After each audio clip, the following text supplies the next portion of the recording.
de Pirkei Avot, on a l'impression au début qu'il nous fait un cours d'histoire.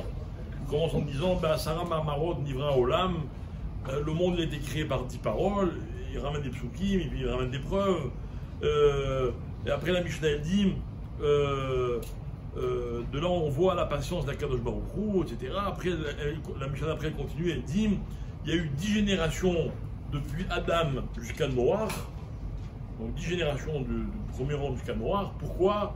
De là on voit encore une fois que Baruch Hu était patient, malgré le fait que toutes ces générations elles mettaient en colère Akadosh Baruch Hu. Après il y a eu encore 10 générations de Noach jusqu'à Adam, encore une fois jusqu'à Abraham, encore une fois pour nous dire la patience d'Akadosh Baruch Hu. Et on termine en disant Sheba Abraham Avinu Vekibel Sechar Kulam. Abraham Avinu il est venu et il a reçu littéralement la récompense de toutes les générations qui l'ont précédé. La Mishnah d'après, Asara Nishonot Nidnasa Abraham Avinu Verba Bekulam. Alors, comment vous traduisez Asara Nishonot? C'est quoi Asara Nishonot? Ils disent. Voilà. Donc, en général, tout le monde traduit épreuve. Il n'y a pas de problème, c'est vrai. Ok. Mais, le mot Nisayon, de quel autre mot il vient? Connu. Nes. Nes, c'est quoi? C'est un miracle. Donc, certains vont dire différemment. Ils vont dire Abraham Avinu, il a eu 10 miracles. Et de là, on voit l'attachement d'Abraham envers Akadosh Baruch Hu. Ok. Alors, il faut qu'on explique. Ribato, chez Abraham Avinu. Mais Hachem il aime puisqu'il fait des miracles. Non, mais c'est pas ça qu'il y a marqué dans la Mishnah. Nishonot, des épreuves. De là, on voit l'attachement d'Abraham pour Akadosh Baruch Hu. Ok. Mais alors, nous, on va essayer de traduire justement de deux manières. Premièrement, les épreuves. Abraham, c'est vrai qu'il a été éprouvé. Et il a résisté, il a tenu le coup à toutes les épreuves. Et de là, on voit, Abraham Avinu, en fait, il nous donne une force énorme. C'est qu'on a, beaucoup d'entre nous ont le sentiment d'être très éprouvés, au-delà même des fois de nos forces. Et on se dit, mais comment je peux tenir? Comment je peux tenir? Qu'est-ce qu'il me veut, Hachem? Qu'est-ce que je lui ai fait? Voilà, je vais à la prière tous les matins, je mange cachère, j'ai épousé une juive, chacun ce qu'il fait ou ce qu'il ne fait pas. Ok, pourquoi Hachem, il est tellement dur avec moi? Ah, tu crois qu'Hachem est dur avec toi? Hachem, il en a éprouvé un bien plus que toi. D'accord? Ne serait-ce que si on cite la Titzrak, la dernière des épreuves, c'est quelque chose qu'on ne peut même pas imaginer. Ou alors on lit, comme le Midrash, que Nishonot, ça veut dire aussi Nissim.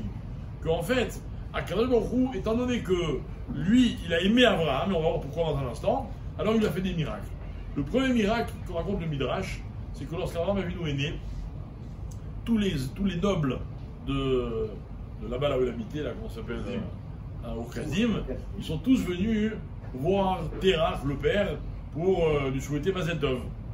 Et le Midrash, il raconte que quand ils sont sortis de chez Terach, il faisait nuit, et ils ont vu dans le ciel une énorme étoile, comme une espèce d'étoile filante, mais en fait cette étoile, elle est allée dans les 4 directions, dans les 4 points cardinaux, et à chaque fois elle a avalé d'autres étoiles.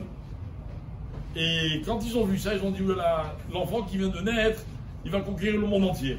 Celui-là, il faut qu'on s'en débarrasse très vite avant qu'il nous pose des problèmes. Ils ne savaient pas à quel point on allait leur poser des problèmes. Et ils ont essayé de le tuer. Abraham, il a été caché pendant 12 ans dans une grotte, 13 ans, pardon. Et le premier naissance qu'il y a eu, c'est qu'il est ressorti à l'âge de 13 ans et il parlait couramment la Shon HaKodesh, le langage de la Torah. D'accord, c'était vraiment la langue sainte. Premier miracle. Deuxième miracle, quand il est ressorti, ils ont essayé de le tuer. Ils n'ont pas réussi. Troisième miracle, vous connaissez l'histoire, il a voulu il a brisé toutes les idoles de son père, etc. Il s'est fait balancer chez le roi, il a passé 10 ans en prison. Au bout de 10 ans, on a réouvert son dossier, on a refait un mishpat, on a décidé de le brûler, vif, etc. Et là, les flammes sont transformées et elles n'ont pas brûlé Abraham Avinu. Et en fait, on voit qu'il a été sauvé, etc., etc. Il y en a 10 comme ça. Et en fait, mes chers amis, ce qu'il faut retenir de cela, c'est que dans la vie, l'épreuve, on peut la comprendre de deux façons.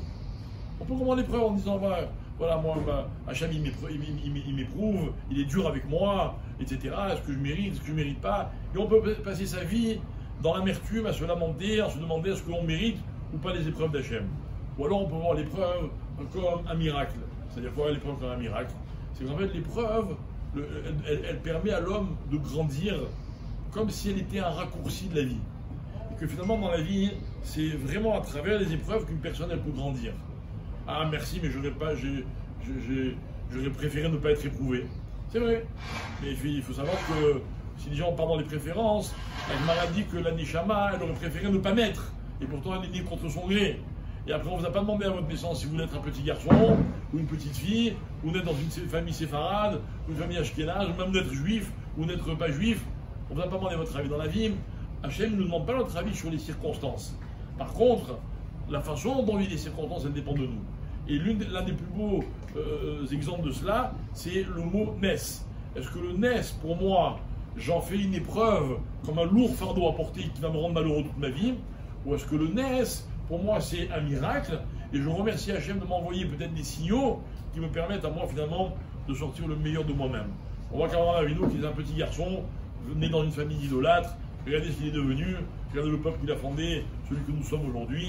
Donc, on n'est peut-être pas au niveau d'Abraham, mais en tout cas, si on suit la psychologie d'Abraham, nous aussi, on peut se servir de nos petites épreuves ou de nos grandes épreuves dans la vie pour grandir les attachés.